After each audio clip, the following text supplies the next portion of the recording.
বিজ্ঞান গবেষণা করেছেন একাদশী তিথিতে এমন কিছু জীবাণু দেখতে পাওয়া গিয়েছে, ভাইরাস দেখতে পাওয়া গেছে, যা নিউক্লিয় প্রোটিন দ্বারা গঠিত অকোষীয় রোগ সৃষ্টিকারী সূক্ষ্মাতি সূক্ষ্ম কেবলমাত্র ইলেকট্রন অনুবীক্ষণ যন্ত্র দ্বারা দৃশ্য, যার নাম ভাইরাস। এই একাদশী ব্রতে আপনারা অনেকেই অনেক কিছু আহার করেছেন, কেউ একাদশী করেন নাই, কেউ ফলমূল বা জল আদি পেয়েছেন, এরকম আছে। কিন্তু কেউ এরকম আছে যে একাদশী করেন নাই, চাল ডাল তরি তরকারি যেমন প্রতিদিন আহার করেন, ঠিক একাদশীর দিন সেই দিন আরও আহার করেছেন, এমনও আছে। তাদের কাছে সেই ধর্মের সুবিচারটুকু নাই, একাদশী ব্রতের মহিমা তার ভেতরে প্রবেশ করে নাই, একাদশীর নিষ্ঠা তার মধ্যে প্রবেশ করে নাই, তাই তিনি আহার করেছেন। তার কাছে আহার করাটা তিনি মনে মনে ভাবেন এটা দোষের না, কিন্তু শাস্ত্র যদি সামনে রাখি তবে সেটাও দোষের, কারণ অন্যের মধ্যে আজকে পাপ প্রবেশ করেছে।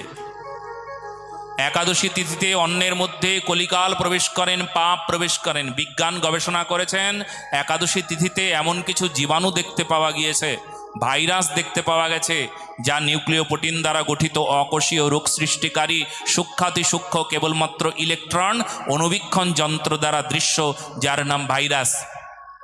অপকারী ভাইরাস কিছু জন্ম হয় এই একাদশী তিথিতে, তো তার কাছে এই সুবিচার নাই। আচ্ছা, এইবার দেখুন আরও এক পক্ষ আছে যারা একাদশীতে অনেক কিছুই আহার করে কিন্তু অন্ন আহার করে না।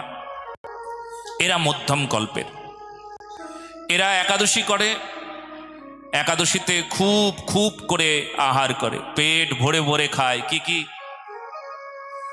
অমুকের পাঁপড়, সাবুর পায়েস, আলুর পকোড়া, দুধ দিয়ে কত রকম খাবার দাবার, পেট ভরে ভরে খাও কিন্তু অন্ন খেও না, এ এক পক্ষ। কিন্তু বিশুদ্ধ সিদ্ধান্ত, যদি হরিভক্তি বিলাসকে সামনে রাখো, মহাজনের আদেশ উপদেশকে যদি প্রতিপালন করো, তাহলে শ্রী একাদশী ব্রত মানে নির্জলা, উত্তম। জলস্পর্শ চলবে না, অসমর্থ পক্ষেই জলপান আদি করবে। এখানে যারা সামর্থ্যবান আছো তারা নির্জলা ব্রত করবে। তাহলে দেখুন এখানে এক পক্ষ হলো এরা অন্ন আহার করছে না কিন্তু অন্যান্য বিষয়গুলো পেট ভরে ভরে খেয়ে ব্রত করছে, এরা এক পক্ষ। যারা একেবারে কিচ্ছু পেল না, জল পর্যন্ত পান করে না, পুরো নির্জলা ব্রতাদি করেন, ব্রতে এক বিন্দু জল পর্যন্ত পান করলেন না, এনারা এক পক্ষের। তো সিদ্ধান্ত বা বিচার এখানে যদি সামনে রাখা হয়, তার কাছে বিচার হয়েছে শুভ বিচার, তার কাছে শাস্ত্রীয় বিচার এসেছে, সে নির্জলা ব্রত করেছেন। তার কাছে আহারের এমন বিচার আসেন নাই বা এমন বিচারকে সে গ্রহণ করেন নাই যে নির্জলা করতে হবে। যে ব্রতই করে না তার কাছে ওই সুবিচারও যায় নাই, সে আহার করছে, চাল ডাল যেমন অন্যান্য দিন যেমন খান ওই প্রকার আহার করছেন। এইবার বলবার তাৎপর্য এটাই, শুধু আজকের একাদশী ব্রত নয়, অন্যান্য দিনেও এই প্রকার বিধান। শোনো, এটা আহার করবে না, এটা করবে, এটা আহার করা উচিত নয়, ডাক্তার বলে দিলে সেটা অনেকেই মেনে নেয়, শাস্ত্র বলে দিলে শাসন করে। শাস্ত্র, শ্বাস ধাতু থেকে এসেছে শাস্ত্র শব্দটি, এটা খাবে না, এটা খাবে। কোনটা আহার করা উচিত নয়? যেটা ভগবানকে নিবেদন করা যায় না, অনিবেদিত বস্তু আহার করা যাবে না। শুদ্ধ আহার মানে সাত্ত্বিকী আহার। তোমার আহারে যেন কখনো কোনো প্রাণী হত্যা না হয়, বিচার্য বিষয়। আহারে যদি প্রাণী হত্যা হয়ে যায় তাহলে সেই আহার তোমার খাবারের থালায় যদি সেই আহারটা থাকে, তাকে আহার সামগ্রী মনে করে খাচ্ছ, তাহলে তোমার মধ্যে কি এই বিচারটা এলো না যে ইস, আমার জন্য এই ছাগলটা মরেছে গো, এই ছাগলটা আগে লাফিয়ে লাফিয়ে ঘুরতো, এই ছাগলটা আগে জীবন্ত ছিল, আমার জন্য এই ছাগলটা আমার পাতের মধ্যে কাটা কাটা পড়েছে, আমার জন্য এই মাছটা মরেছে, আমার জন্য এই পাখিটা মরল। এই যে দয়া, জীবে দয়া, এই জীবের প্রতি দয়া যদি কারুর মধ্যে থাকে, তবে আমি বলবো তাহলে সে ধর্মকে মেনেছে। জীবে দয়া নামে রুচি বৈষ্ণব সেবন। এছাড়াও আমাদের বিবেকানন্দও বলেছেন, জীবে প্রেম করে যেই জন সেই জন সেবিছে ঈশ্বর। জীবে প্রেম মানে কেবলমাত্র কি মনুষ্য জাতিকে প্রেম করা বোঝায়? জীব মানে কি ওই ছাগলটা না, জীব মানে ওই পশুটা না, যে পশুটাকে তুমি কেটে কেটে খাচ্ছ, ওই পশুটাও তো জীব। তাহলে জীবে দয়া যদি আমার না থাকে, তাহলে আমার যদি এইটুকু মমতা না থাকে, তাহলে কি করে আসলে বৈষ্ণব বা ভক্ত দূরের কথা, মানুষই হতে পারলাম না, এই প্রকার উপলব্ধি হওয়া উচিত। আর তার মধ্যে একটা কথা আপনারা মেনে নিন, জেনে নিন, যে শুদ্ধ আহার করলে সুস্থ থাকা যায়, শুদ্ধ আহার করলে দীর্ঘ আয়ু হয়, সুস্থ থাকা যায়, শুদ্ধ আহার করলে শুদ্ধ ভাবনা আসে, শুদ্ধ আহার করলে অনেক ব্যাধি কমে যায়। আমি এক সময় বাংলাদেশে যেতাম, বাংলাদেশ অনেক মানুষ তারা এই দাসের দ্বারা অনুপ্রাণিত হয়ে সেই সময় শুদ্ধ আহার শুরু করে দিয়েছিল। এখনও আছে অনেকেই, তবে অনেক দিন না যাওয়ার কারণে কি পরিস্থিতি হয়েছে আপনারা অনেকটাই জানেন। তো বেশ, সেখানকার একটা ঘটনা আমি বলছি। এক ব্যক্তি শুধু নয়, কয়েকজন ব্যক্তি এই প্রকার বলছিলেন, মহারাজ আপনি যখন বাংলাদেশে আসেন তখন আপনার সঙ্গে সঙ্গে আমরা সবাই থাকি, নিরামিষ আহার করি, আমাদের আর কোনো ঔষধ খেতে হয় না, আর আপনি যখন চলে যান নানা প্রকার রোগে ভুগি আর ঔষধ খেতে হয়, শুধু কারণ হলো আমরা যা খুশি তাই খাই, এটা আমাদের উচিত নয়, এটা আমরা বুঝে গিয়েছি। আমি যখন চলে এসেছি তখন এই প্রকার কথা অনেকেই বলেছেন। তো শুদ্ধ আহার করলে সুস্থ থাকা যায়, শুদ্ধ আহার করলে সুন্দর হওয়া যায়। আপনি শুদ্ধ আহার করবেন, নিরামিষ আহার করবেন, আপনার আয়ু দেখলে বোঝা যাবে না আপনার কত বছর।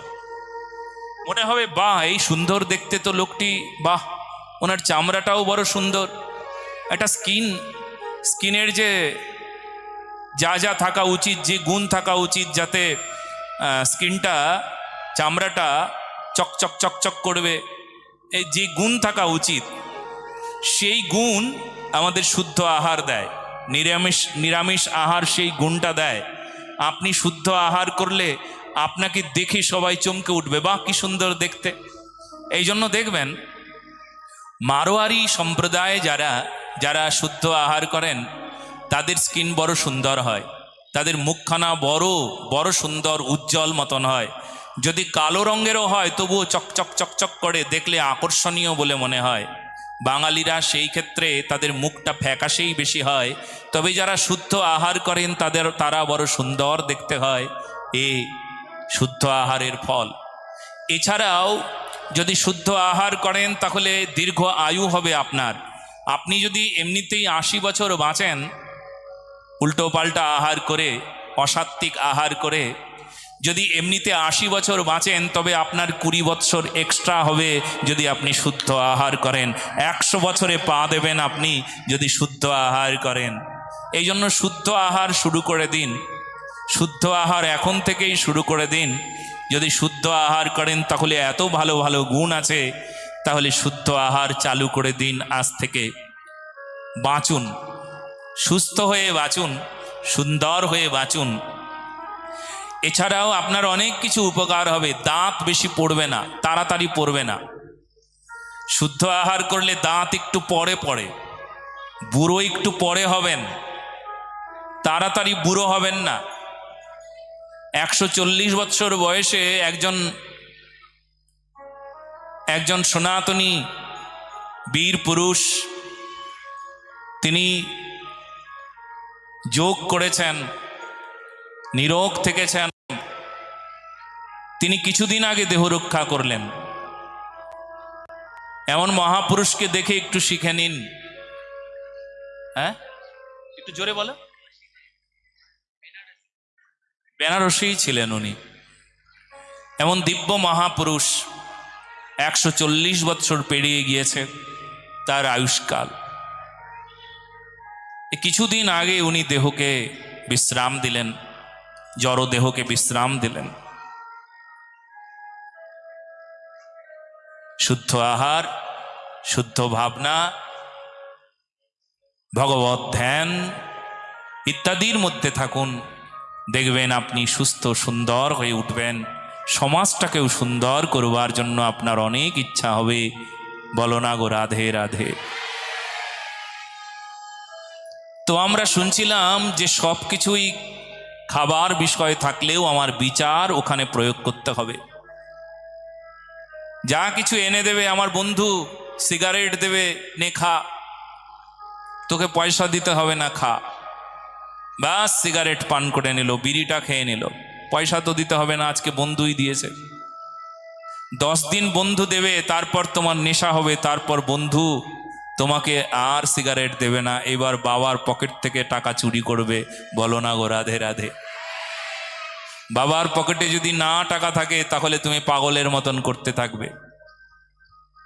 নেশা তো তাই করে। তো সব আহারই আহার নয়, সব পানীয় পানীয় নয়, সব কিছু আমি গ্রহণ করতে পারি না।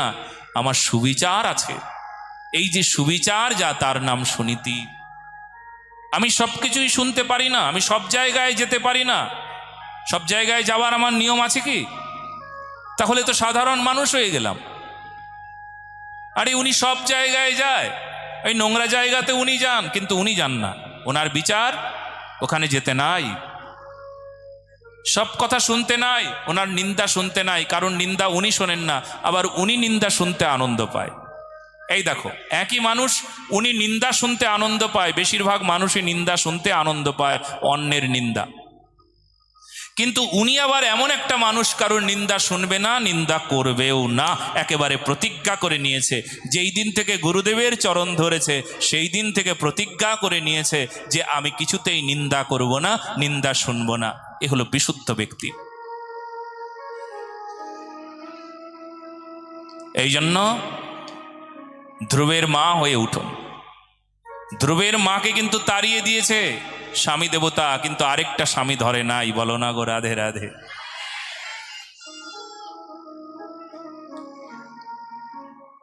ভারতবর্ষে এই সনাতন পরম্পরা তার ইতিহাস সাক্ষী, ইতিহাস সাক্ষী রাখলেন যে কখনো কোনো সময় পুরুষ জাতিরা তারা বহু বিবাহ করেছেন, এমন দেখা যায়। বিবাহের পশ্চাতে কারণ ছিল,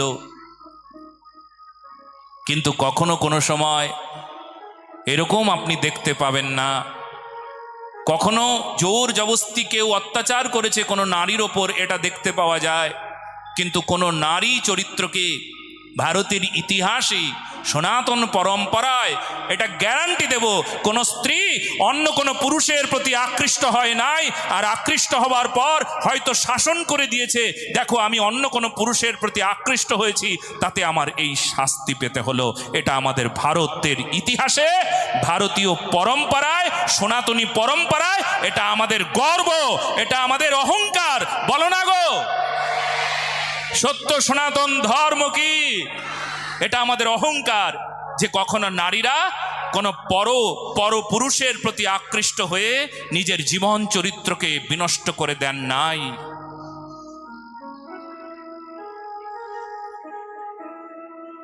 ধ্রুবের মাকে তাড়িয়ে দিয়েছিলেন, কিন্তু ধ্রুবের মা অন্য কোনো পুরুষের প্রতি আকৃষ্ট হন নাই। তাই তো ধ্রুব এই প্রকার সন্তান হয়েছেন। মাগো, সেই জন্য বিচার সুবিচার হোক। ধ্রুব মহারাজের বয়স 3-4 বৎসর। পিতার কাছে গিয়ে বললেন, পিতা কিন্তু রাজা, তার কোলে বসবেন। ধ্রুব কোলে বসতে গিয়েছেন। ধ্রুবের বিমাতা মানে সৎমা কোল থেকে তাকে টেনে হিচড়ে নামিয়ে দিয়েছে। যা যা, তুই আমার ছেলে না, তুই যদি আমার পুত্র হতিস তাহলে তুই তোর পিতার কোলে বসতে পারতিস। যা, তপস্যা কর, তপস্যা করে তুই তোর পিতার কোলে বসবি, তখন যে আমার গর্ভে জন্ম নিবি। যা, তপস্যা কর। 3-4 বৎসরের ছেলেটি তপস্যা করতে গিয়েছেন। তপস্থলী কোথায়? বৃন্দাবন। বৃন্দাবনের মধুবনে গিয়ে তপস্যা করছেন। তাই তো, এটাই তো জানি। ধ্রুব যখন তার মাকে বললেন, মা আমি চলে যাব বৃন্দাবনে তোমাকে ছেড়ে দিয়ে, ধ্রুবকে বললেন, কখনো ছেড়ে দিয়ে ভালো কিছু পেতে হয়, বলো না গো রাধে রাধে। কখনো হয়তো সংসারের সুখটাও ছেড়ে দিয়ে পরম সুখ পাওয়ার জন্যই কিছু করতে হয়। সেই দিন একটা ছেলে বিদেশে পড়তে যাবে, ভালো ছাত্র, দেশের গর্ব হবে। আমার কাছে এসে বললেন, মহারাজজি আমার ছেলেটাকে আমি কি করে ছাড়ি? জগতের মঙ্গলের জন্য তোমার ছেলে না বলা শুরু করে দাও, বলো ভারতবর্ষের ছেলে, ভারত মায়ের সন্তান, বলো না গো রাধে রাধে। দেখবে তোমার সন্তানের প্রতি যে মোহটা দূর হয়ে যাবে। স্নেহ থাকা ভালো, কিন্তু স্নেহে মাখা থাকে মোহ, আর এটা দোষের, বলো না গো রাধে রাধে। আমার সন্তানকে আমি ভালোবাসি, ভালোবাসা ভালো, কিন্তু ভালোবাসায় যখন মোহ থাকে না, তখন আমি আমার ছেলেকে ছাড়তে পারি না গো। থাক, পড়াশোনা করতে বাইরে আর পাঠাবো না, যা পড়েছে পড়েছে, যা শিখেছে শিখেছে। এর নাম মোহ। স্নেহ ভালো, কিন্তু মোহ ভালো না। যার মোহ থাকে সে কখনো কোনো সময় নিজের কল্যাণও করতে পারে না, জগতের কল্যাণও করতে পারে না। আরে তোমার ছেলে ভারতের সন্তান, বলো না ভারত মায়ের সন্তান, তুমি একার ভাবছো কেন? ব্যাস, কল্যাণ তখন সাধিত হয়ে যাবে, মঙ্গল তখন হয়ে যাবে, বলো না গো রাধে রাধে। বেশ, ধ্রুব মহারাজকে মা বললেন, এই শোন, আমার চরণ ছুঁয়ে প্রতিজ্ঞা কর, যদি ভগবানকে লাভ করিস তবে এই মুখটা দেখাবি, যদি ভগবানকে লাভ করতে না পারিস তবে এই মুখটাকে আর দেখাবি না। যা যা যা, চলে যা। সত্যিই তাই, জীবনের উদ্দেশ্য তাই। জীবনের উদ্দেশ্য হলো, জীবনের উদ্দেশ্য কি? ভগবৎ সেবা। জীবনের উদ্দেশ্য হলো ভগবান